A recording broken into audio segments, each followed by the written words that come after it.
Hi, everybody. I'm Liz Walker. Welcome back to our live stream, Searching for Hope. The new title is called From the Heart, Searching for Hope. For the next several weeks, we're going to be reviewing, or actually previewing, my new book, soon to be released April the 8th. It is called No One Left Alone. And the book tells the story of the creation of this community healing program called Can We Talk? It's a part of the Corey Johnson program for post-traumatic healing. It all started in Roxbury, Massachusetts back in 2014. And what we have done, because of the courage of a lot of people in the community, because of the outreach of the church community, and just because of the resilience of the neighborhood, is created a healing gathering for individuals, for groups to come and just talk about the pain. But tonight I want to tell you about the story behind that, the family at the center of that, because this all started with one family. Corey Johnson was a member of this family, and Corey was a 27-year-old amazing young man. He was the father of two. He was a bright, shining star in our neighborhood and in our community. He volunteered. He did all kinds of things. He was a performer. He created, we'll talk about all of his life. He just had so many ways out into the community, so many ways to do good in the community. And one night, Corey was murdered.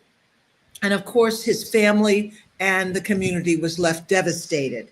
The Corey Johnson program for post-traumatic healing kind of came out of that.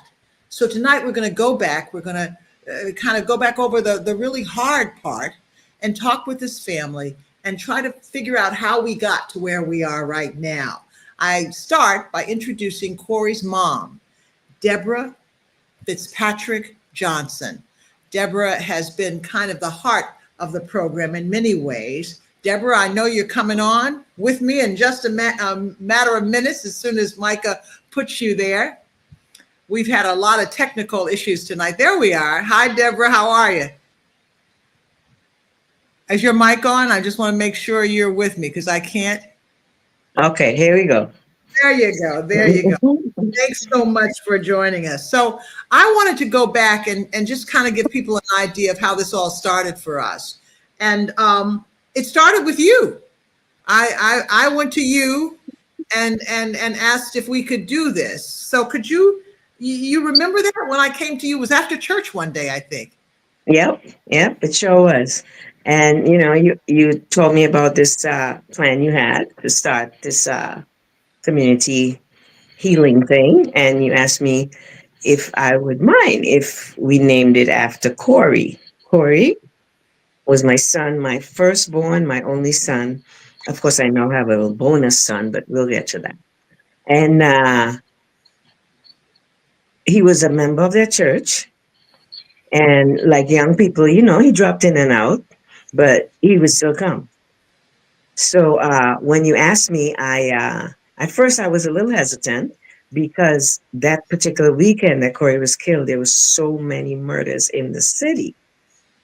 And, I was sort of like, well, why me? But the more I thought about it and talked to my family, it was, yeah, this is what you have to do for Corey. You have to keep his name alive. And this is Corey wanted to be a promoter. So I think we just the vessels right now. And so, yeah, we agreed to do that.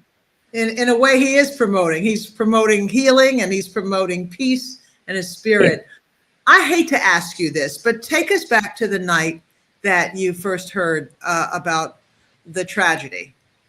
You got a call that parents dread, right? So let me just start with one sentence first. Corey was killed on the Sunday morning. On Saturday night, I was leaving to go to a friend's 50th birthday party. I was real hesitant. I didn't want to go. I was dragging.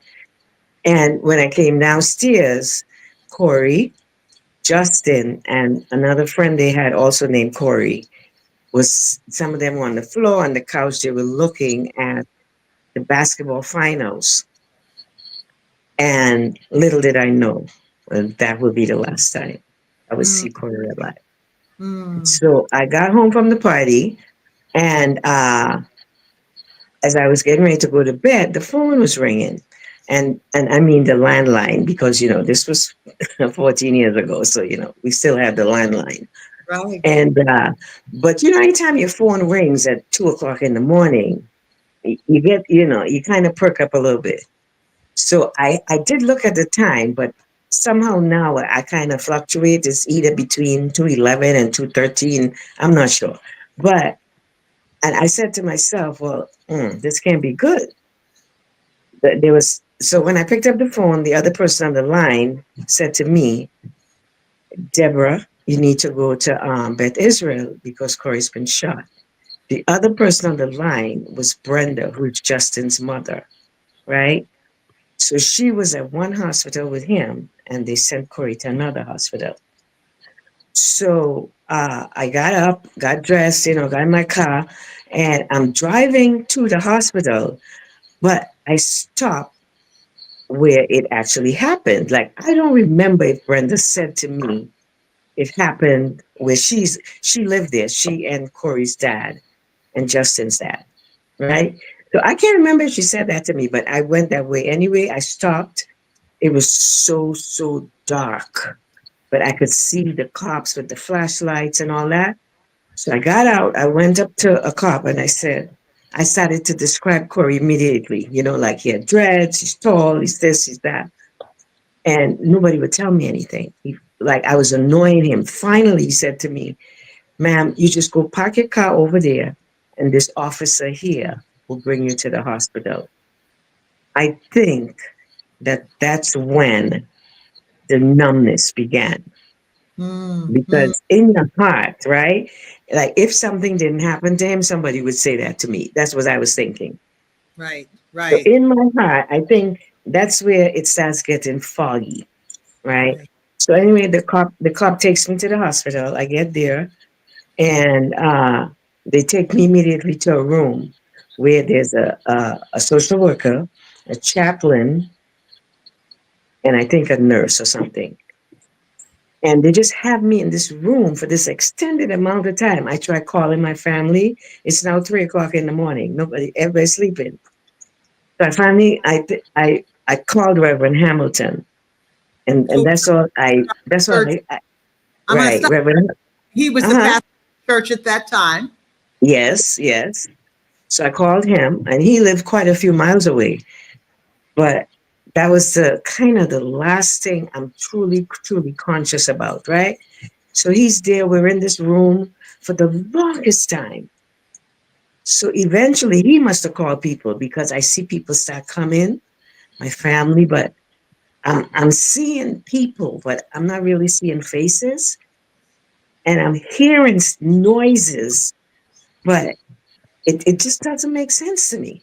Right, So right, they have me in this room for the longest time. So eventually, so now I'm feeling, I don't even know what I'm feeling. I think I'm just kind of like in a space somewhere, like in another world almost, right? Is how I could describe it, because I was definitely seeing a lot of people, but I really noise, but I couldn't hear what they were saying. hmm, So anyway, I stay in this room, and eventually these three guys come. It was either two or three. They have on blue um, outfits, like doctors, scrubs. right? Yeah, Yeah, they come in the room and they start talking, but I'm not hearing. I only see like their mouth is going, but I already know what they're telling me. right, right, It's really odd, right? I know what they're telling me. And then when they stopped, I said, can I see my son? That's the only thing I remember saying.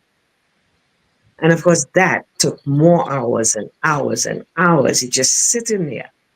And right. then finally I did see him, but So what? that's what, I'm go sorry, I ahead. didn't cut you off. I just wanted to put in perspective some of the things that you were going through, because this is Mhm. true. This is Yeah. exactly what trauma is, to get news or have an experience that is so extreme. It's like an attack, I would imagine. So you say your first kind of reaction is numbness, right? Yep. Yep. Right. I don't know what's happening around me. It was almost like, I was in like another world. There's people talking, that nothing. I can't feel anything. I can't hear anything. I'm just there. How long did that kind of last for you? That I know there might have been different degrees of numbness, but that sense of just not understanding quite the whole thing, did that go on for a while? Oddly, it went on for years. Yeah. It really did. And I think for years I was just at a place where I was just stuck in that moment, probably when I'm getting the phone call, right?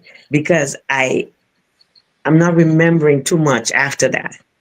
Mhm. And I know I'm doing things. I had a job, I was going to work, I had children, grandchildren, parents. I mean, I was moving in the world, but I was totally numb and dumbfounded. Like, if I would have had somebody to say, you need to take a left now, that would have been fine with me. I would have taken a left.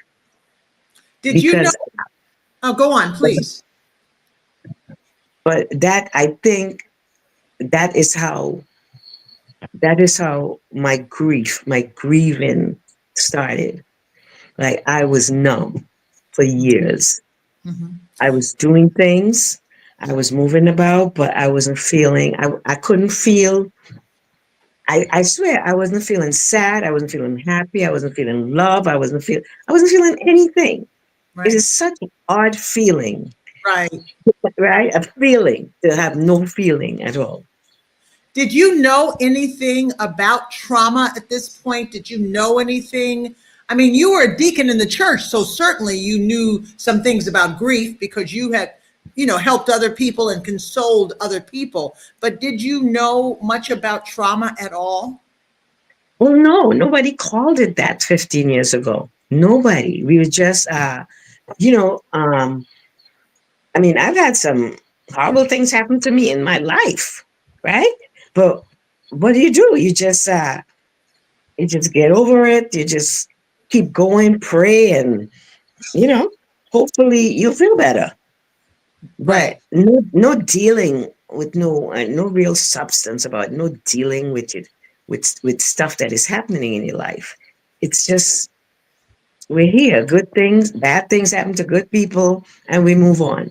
We try. But you know what? But that's just the thing. We think we move on, but in some Right. ways, we're still stuck, right? We're not moving Yep. on. And that Yep. doesn't just happen to you, that happens to everybody in the family. Why don't we bring on, I wanted to bring on Justin, first of all, because Justin is Corey's half brother. And Justin was with Corey the night of the shooting. So, Micah, if you can get Justin on now, we're trying to do, there you are. Justin, hi. Now, can you hear us? Because we had some audio issues earlier. Can you hear me? Can I ask you a question? I don't know if your mic's on. So my first question to you is, you were with your brother the night of the shooting. I can't imagine what that was for you. Can you tell us a little bit about waking up? We're having some audio Yeah, issues. yeah. You said, can I give you some feedback on? I didn't hear the end of your question. About waking up in the hospital and not knowing exactly. I mean, you knew you'd been shot. They rushed you to the hospital. Tell us a little bit about, some of your first emotions and feelings when you were in the hospital. Initially, absolute confusion was my first thought, just about what was going on. I did realize I had became a little accustomed to violence in the neighborhood. You know what I mean? Just coming up in what we call a hood, I started to become a little accustomed to violence. So I was a little confused on to why violence had, grown so close to me. There's a lot of thoughts that were flourishing through my head. But as I laid there initially, I do recall when I first got to the hospital, all I kept saying was like, "Where's my brother? Where's my brother? Where's my brother?" And they were like, "Sir, sit down. We got to do an X-ray, sir. Lay down. We try to put this cord inside of you, sir. Lay down. You've been shot in your back. You can't move too much." And I just kept fidgeting and saying, "Where's my brother?" And honestly, Rev, that might have been the moment I felt the disconnect. I think my whole intuition was letting me know there was a disconnect beginning to happen. The way I was panicking and asking, "Where's my brother?" And I had ended up laying there for about another hour or so and just, pain, agony, just trying to figure things out. There was a bunch of people that came in and out of the room, the curtain, but it wasn't until this one patient woman of African descent had just came to me and she was just like, "What's your brother's name? What's he look like?" And I thought she was just, rubbing my shoulder, just kind of asking about my brother simply because I kept asking for my brother as well. But the irony was she had came back with a piece of information.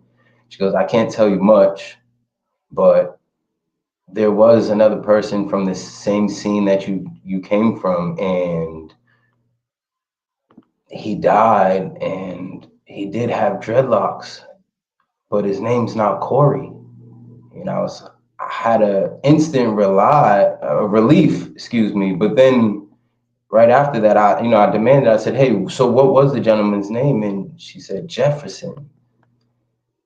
And that's when the reality really struck. You know what I mean? Because I realized, like I said to you before, she was looking at his ID. His first name is Jefferson Corey Johnson. So I had told her Corey. She thought she was delivering a piece of relief to me, but she was actually giving me the exact, the definition or the results. I'm going to bring on, I think my mic is unmuted now. I'm going to bring on Danielle and Mika, who are your half sisters. I wanted to bring everybody in the family on because one of the things that happens, we've learned when you go through this kind of trauma, is everybody reacts differently. So I thought I'd ask Mika, do you remember your first kind of response to knowing that something had happened horribly to your brother? Um, so my response was also a little delayed. I was I was leaving out to go hang out with friends. So it was me and two of my friends here first. And, just like putzing around, making jokes with him per usual, because he liked to flirt with my friends a lot. So we made good jokes out of that. And then when I got home after, it was pitch black in the house. And at first, it was like it felt regular, normal, but then my mom's TV is usually on because she sleeps her TV on, and to know the TV was not on was my sign that something wasn't right. And as bizarre as a TV being a signal, but that to me was like some feels kind of off. And then I got a phone call from his children's mother, basically like in a panic, just being like, "Get dressed and come outside." But she's still not telling me anything. So I still don't know. But for her to be calling me at 3 a.m. felt crazy. And I'm like, clearly I'm missing something. So we're in the car. She's trying to explain, but for some reason, it's still not clicking for me. Even though I know she's telling me something I need to know, it's still not clicking for me for this car ride. And then when we finally get to the hospital, I'm like, oh, it's gone. It's something bad's happening. And I look at my mother, and as numb as she was, her response to me was just, "He's gone." And instantly it was like world shattering. Um, yeah. I, Oh, what's up? Oh, sorry. I don't know what's happening. To hopefully you guys can hear me, but Danielle, you and Corey were very close. I think you actually grew up as little kids in the same room together, as I recall. And uh, your reaction, you were out of town, right? I was. I was not here. I was in New York. Um, and Antoinette, who's Corey's children's mother, also called me. She was calling me back to back. Um, and I was sleeping. My kids were small as well. Um, but finally, I'm like, why is she calling so much? Something is going on. So I pick up, and she was, I believe at that time, kind of running through the street, just in shock and in panic herself. And all she said was, Corey's been shot, Corey's been shot. And as much as that was horrible news, I don't think at that time I ever thought that he was dead. I was just like, well, who's at the hospital? Are you there? Like, I don't know why. I just didn't think that I was going to get the next call that I got, which was my mom. And she said exactly what Mika said, in a very low, calm, kind of quiet voice. And she said, she was like, he's gone. And it was really an outer body experience for me. I remember physically just dropping where I was, and kind of feeling like I was watching this all happen, but I wasn't necessarily present. And I remember, just because I had went into the bathroom to take the call, so I wasn't, disrupting the kids and stuff. And yeah, I just remember I knew I was in New York, but I knew I had to get home. And so I started putting on my clothes. And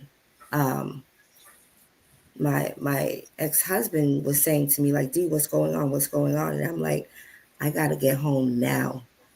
And I just walked out the house as if I was going to walk from Brooklyn To Boston. to Boston. Yeah. And Yeah. yeah, As painful that's as this is to talk about this from each of you, we've learned through Can We Talk and through the Corey Johnson program that talking is important. That is what begins the healing process.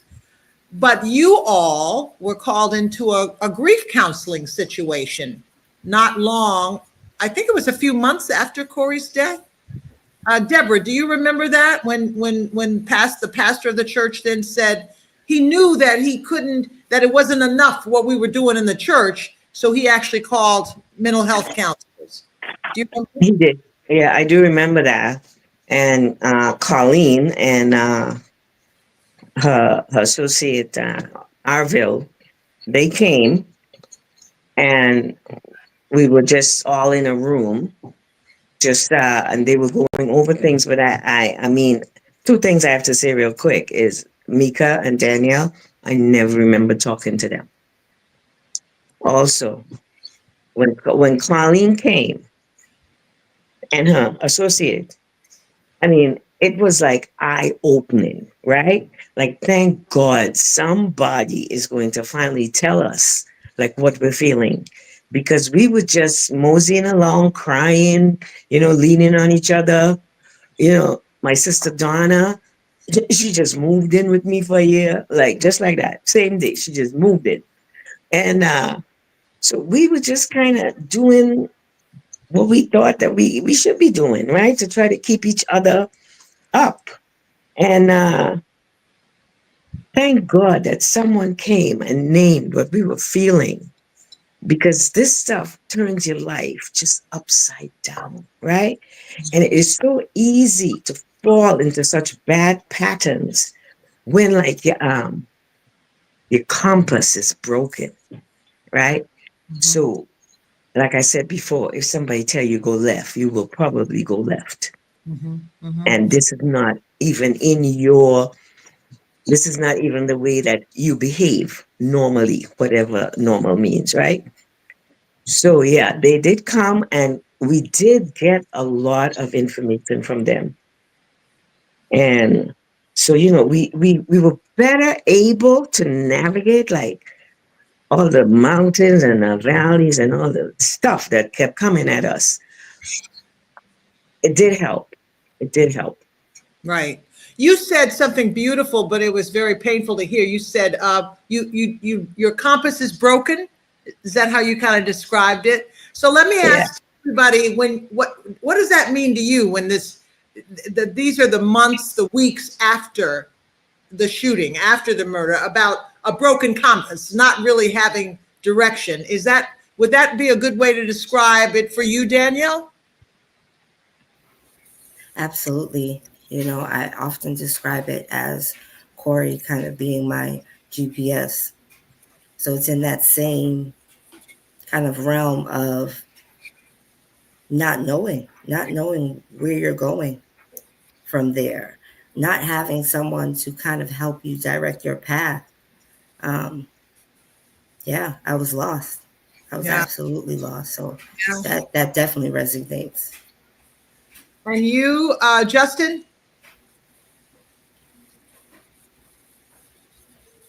Yes. can you? Did you feel? I mean, I know you felt lost.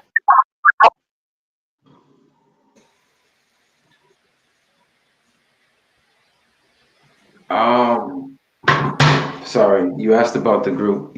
I'm not. I can't hear you for some odd reason. Oh, I'm sorry. There you go. Were in the months and weeks after Corey's death? How did you navigate your world? Do you remember? Did you feel lost, or did you think, well, life is just going to go on?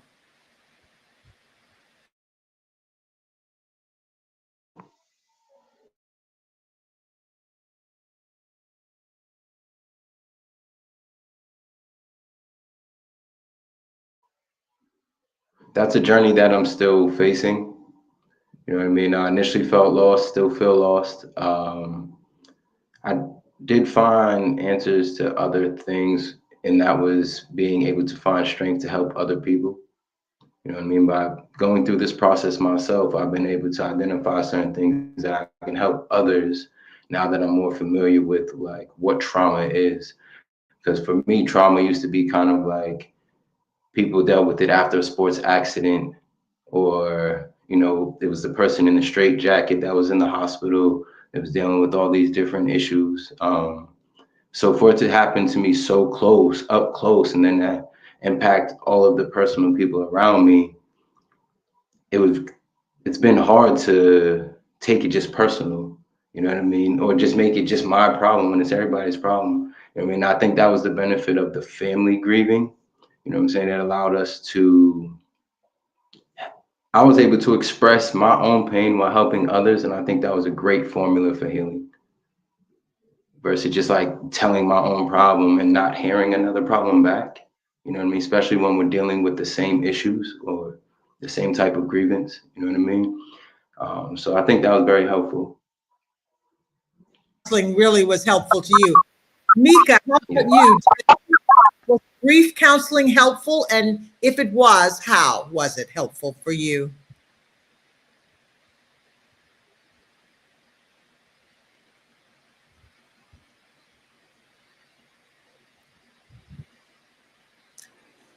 Oh, so for me, grief counseling was a strange thing. I am someone who really moves to the beat of my own drum. So talking about anything that's wrong with me is not a thing for me. I internalize everything. So grief counseling for me at the time just felt like I was just going with emotions. I didn't really feel as though it was helpful at first. Um, so I moved in silence or I moved in anger And then took years for me to be like, oh, that was supposed to be helpful. And so I feel like for me, I was just a little delayed on understanding that the grief counseling was something to be helpful. Now, learning and being a little more self aware.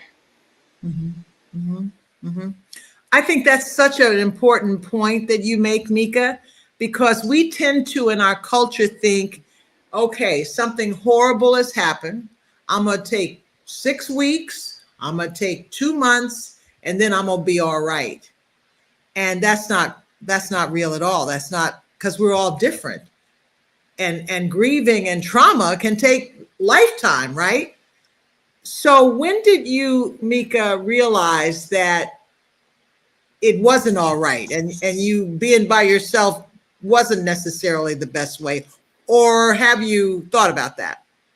Um, I don't know. I feel like it was just one day I was just like, maybe you should just talk about it, release something and see if it helps. And I feel like it did help. It kind of, for me, my exact timeline was it took me 5 years to finally speak on how I felt on Wow. anything, Wow. whether it's even just telling my story of like the event or how it took place for me. Like it took me a while for me to finally release that. And I Right. feel as though it since then it's been helpful. It's a little it's never I don't want to say easier to talk about, but it feels better to let that go so people really like know who my brother was and is still to people, you know. Mm-hmm. That's beautiful. Thank you, Deborah. So we move on. We meet. I ask you about this program. You're not sure at first if this is going to work, only because Corey was not alone. He was not the only one who had been, his life had been taken.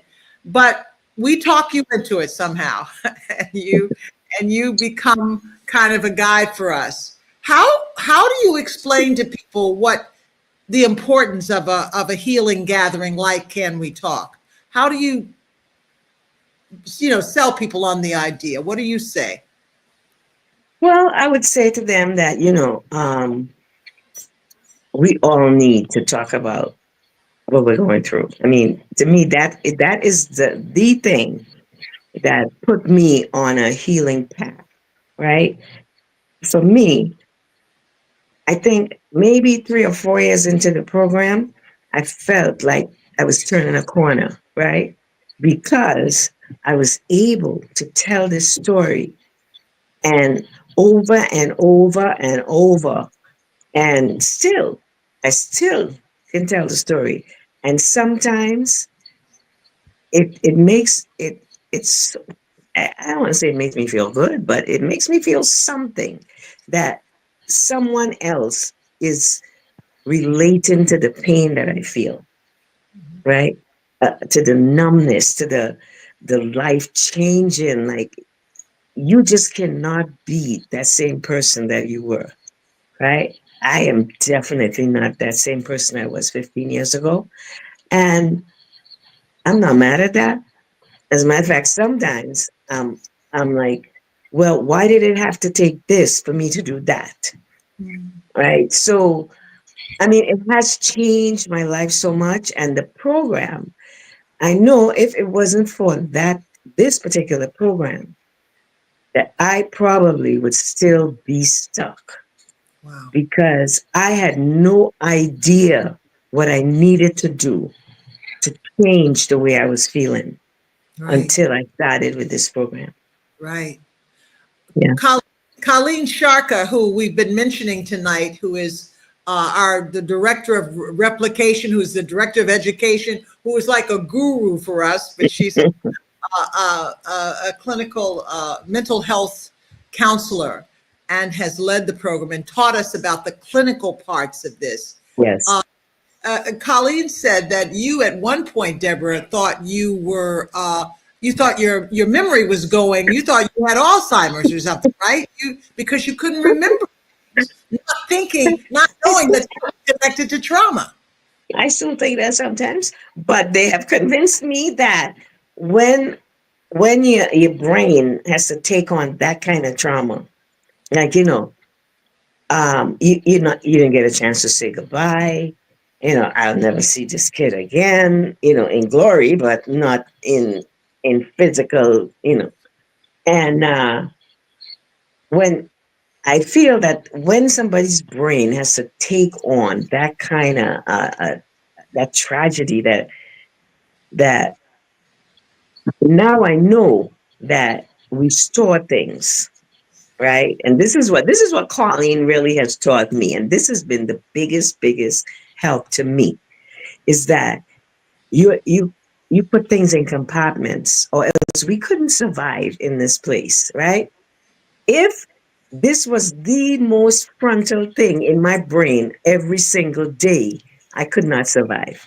Right, right. So you learn how to compartmentalize things. I mean, sometimes they sneak out. They try. Your stuff tries to sneak out of the compartment, and it will come out. But what also she has taught me, and this program has, is I could go there for a few days. I could be sad. I could be dark. I could cry. I could just do, because this is somebody I truly loved and I miss his presence. So I could do all that, but I can't stay there. Hmm. Hmm. So this is where it becomes really, really dangerous for people. You see people with the substance abuse, to this, to that, to the, it's easier to stay there Mhm. than it is to be stronger and say, I'm just going to put this back in this compartment, and go about other business in life. Because too, that I feel he would want me to do that, Right, right? right. So Well, don't you think though, when we get stuck, sometimes we start masking our pain. I'm stuck. absolutely. If I drink, I won't think about it, or if I take a pill, I won't think about it. Or don't you think? I'm going to ask you, Danielle. That's one of the ways that we try to, you know, uh, deny what's hurting us sometimes. Absolutely. Absolutely. I mean, pain is a very trying emotion, that you have to kind of dig through. And if there's something that can be provided to me to kind of move past that quicker or numb out, absolutely. Yeah, yeah. But Can We Talk offers us, and now let me divide all this up because there's a lot going on in our work. The Corey Johnson program is kind of the umbrella over Can We Talk, and Corey Johnson program provides lots of different outlets for people who are struggling with mental health issues, with pain. So Danielle, tell us a little bit about what we have come up with as a way to help people who are struggling with grief and pain. We have Can We Talk? We know that. You can tell us that, but tell us the other programs as well. So, and honestly, Reverend Liz, we didn't reinvent the wheel, right? What we learned, I think, most from our time with grief counseling and is that it takes a community, it takes a network of people to support you and to kind of get you through to that better space. um, and I'm just listening to Mika. I never really heard Mika tell her story, so this is a great space for that. She's come a long way. um, but listening to her, I know um, she isn't much of a storyteller in that way through conversation. And so it was important, I think, for us to recognize that some people will never heal through sharing because they don't share. And so what we do with the Corey Johnson program is really just hold space. And those spaces look different. Um, we have an arts program that's reimagining our stories. Mika is an artist and she helps to facilitate some of that program. And I know she finds a lot of healing in that. Uh, when I came on board full time back in 2022, I think, um, it it was important for me that we did something with young people as well. I've always worked with youth and families. It's a passion of mine, and I know that um, there was an opportunity for us to do more with young people, um, especially having two teenagers um, of my own in the house at the time, and understanding that they don't often have a voice. So we started a youth program called the Exchange, which in partnership with the YMCA, we're holding space for young people to come in and drop in and pop in, um, and just release some of their stressors. And that is really what we're doing throughout the program, right? Mhm. Trying to find different modalities, different avenues, um, for people to experience some healing, um, and kind of move out of that space of ook, as I call it, or just being stuck, um, because we're just very familiar with that space, and this is an opportunity not only to honor Corey's life. Um, so it's a very humbling opportunity and experience for me. It's also part of my healing journey, but to try to pay that pain forward has always been kind of definitely my goal with this program. So hopefully I mean, I think we're doing it Yeah, you one are. person at a time. Um, I would love for us to expand and do some more work with the entire family dynamic. So we never know, Reverend Liz, it might be next. I think you're doing an amazing job with the exchange, and we have other programs. Mika, I wanted to ask you about the expressive arts, though. You're an artist. You paint. How does that help you? How is that healing for you? Um, Again, as someone who moves to the beat of their own drum, art is a very independent thing. And because art being expressive and subjective, depending on who it is, because everyone at heart is an artist. I just want everyone to know that everyone is an artist. Um, but it's just, I don't know, something about it just feels very liberating, I Hmm. guess is the word. Hmm. Because it's just you and the brush or you and the pencil or however you describe it. And it could be something abstract, it could be something very specific, but it's just however you're feeling when you just put that pen to paper and just kind of just go. Yeah, yeah. I would imagine too that the brush speaks for you when you're not speaking. It talks. Honestly, Way. sometimes Yeah. like I feel like I've created things that I've had one vision, and then when I step back it looks totally different than what I thought it was going to come out to be, and I actually tend to like it better after that because you just kind of just let the Hmm. colors and everything speak for itself. Hmm. Hmm. Well, you're doing a great job. And I'm amazed that Danielle says that some of your stories she's still learning now. So but that speaks to exactly why we have this program that goes on. We don't have any limits to how long you have to come to Can We Talk. We want to be there for you whenever you are, want to come and talk. So I think you've really illustrated that for us when you're with your sharing. Deborah, is there a point in your life where you just felt like I'm beginning to heal? It was there like a light turn on kind of thing, or is it more of a slow, this changes and that changes and cumulative effect? Well, sometimes it is slow because sometimes I'm doing things and I'm like, wow, a simple thing is this, right? So a couple of weeks ago, I was talking to my sister, and my mother died in 2020. So that was 10 years after Corey died, right? Hmm. And I was unable. to look at any kind of TV with any kind of violence. For 10 years, they would attest to this. I watched MSNBC, CNN, and HGTV. 10 years, right? And then about 2 weeks ago, my sister and I having this discussion, and I'm like, you know what I really like is movies about the mafia. And she was like, what? Right? So, I mean, that was small, but it was significant, Yeah. right? Because that means that, I'm moving, Right. right? I'm moving in some kind of direction here. I don't always know what it is. And like recently, I also had this woman come up to me and say, well, we were in this group setting, and she was saying that she was there because her son was serving life in prison for killing someone.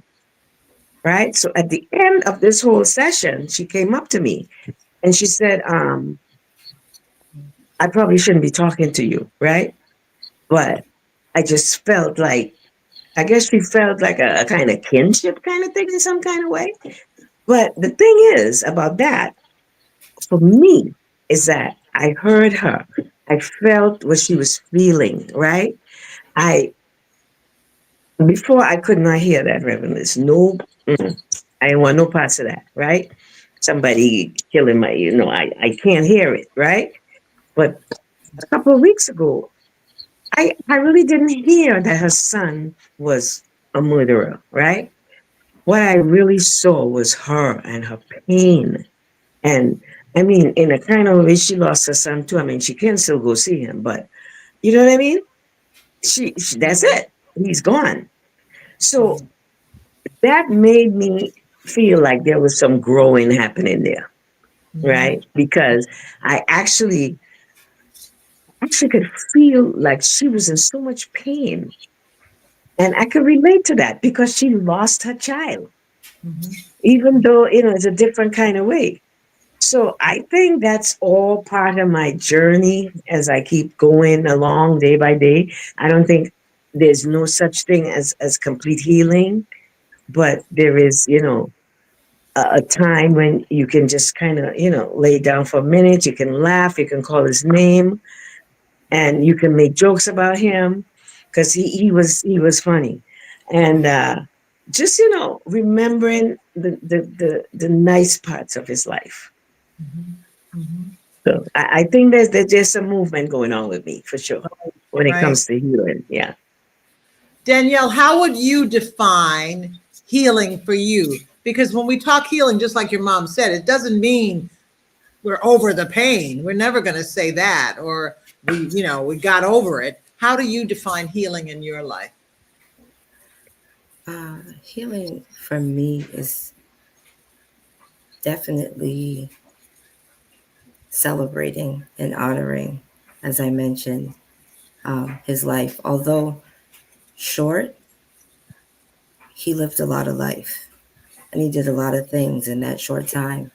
And, growing up so close with him, there's probably a lot of things others didn't see, good or bad.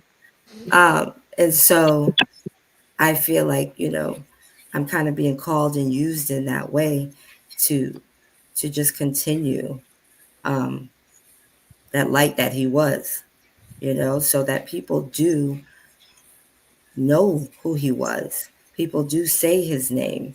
Um, and are not uncomfortable with that. It doesn't bring people to an uncomfortable space. It's celebratory and it's exciting.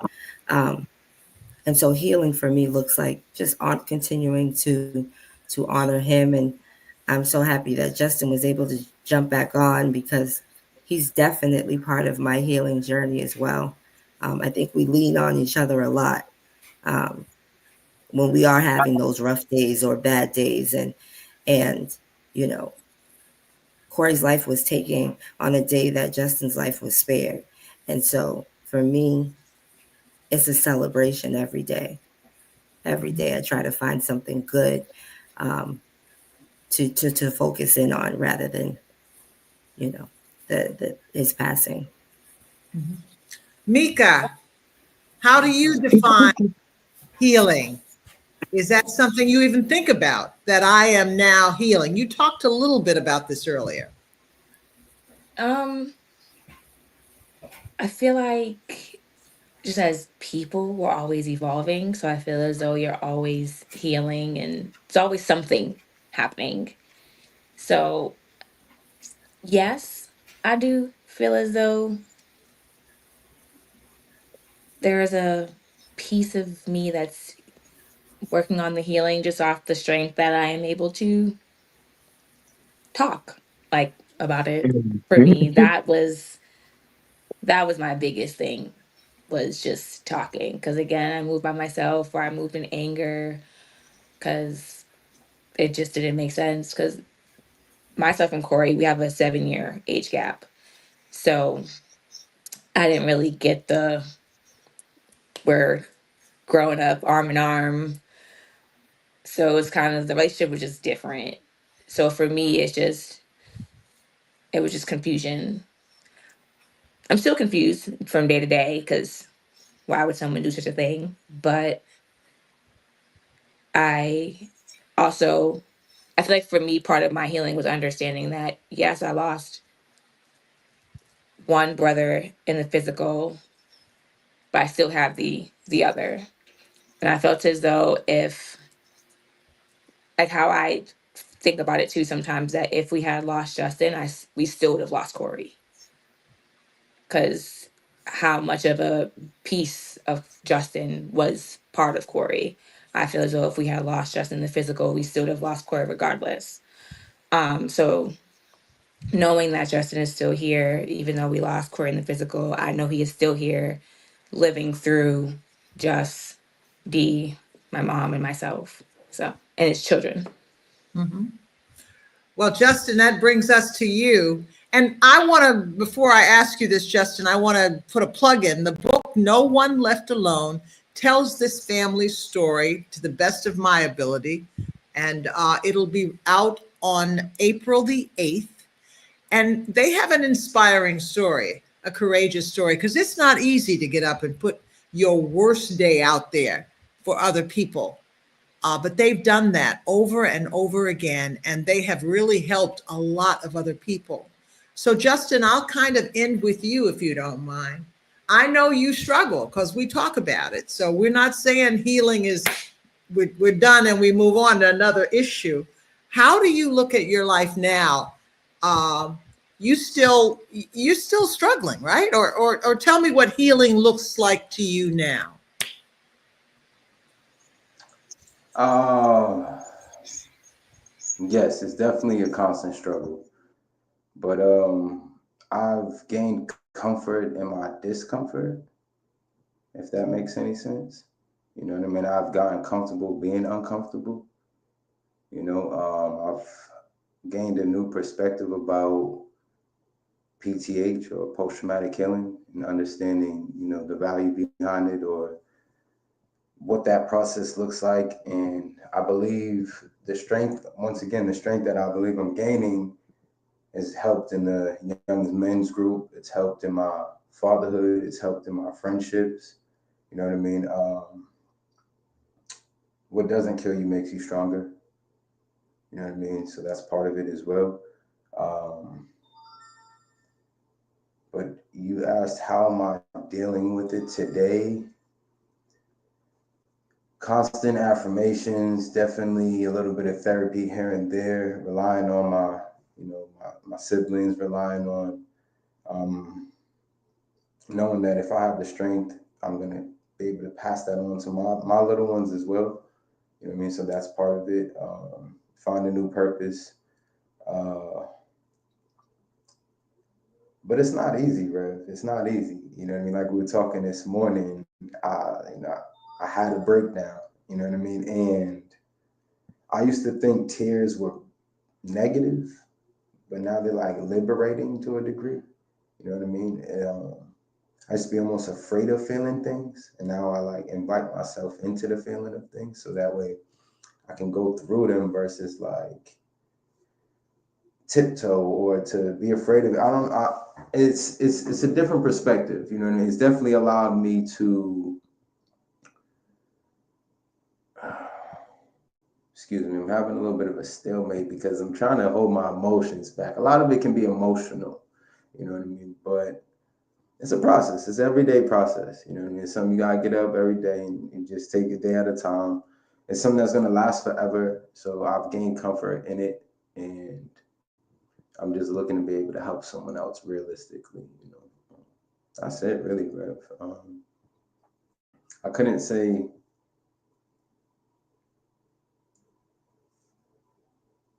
There's no secret to it. There's no secret to it, I guess. You know what I mean? Yeah. Well, you said it beautifully. So you have to mute yourself. But you all have said it beautifully. And again, I can't say this enough, how much we appreciate you and how much you, the 1, 2, 3, 4 of you have no idea how many people you've touched and helped in just tremendous ways. So again, I want to thank you for the rest of us at the Can We Talk program, the Corey Johnson program, Roxbury Presbyterian Church, Boston, and I guess the rest of the country. We took Can We Talk to Palestine. So I guess I'm thanking you for people on the other side of the world for your courage and your willingness to be vulnerable. And you've taught a lot of us how to do that. So thank you for joining me tonight. And we made it through the technology. Thank you, because I was worried about that. Yeah. Well, we'd like to thank you also, Reverend Liz, because we know that you toiled on this book for 4 years. So we'd like to thank you for taking that on. Well, Yeah. I wanted to, there's a couple of notes that I didn't know if we put the notes in there. Maybe Micah did, but Meadowlark Walker, who is from here, no relation, but she is my spiritual sister, said, Mika, you lit up when you talked about your creativity in doing art, and you did. And she also was talking about the liberation of tears, Justin. So there are people out there, they've been commenting on your conversation. And again, this was really an important night. So thank you guys. And we'll be seeing you, okay? Thank you. Thank you, Reverend Liz. Thank you for joining us. We'll be back next week with another Love you conversation guys. from the heart. So thank you. Good night, everybody. God bless you.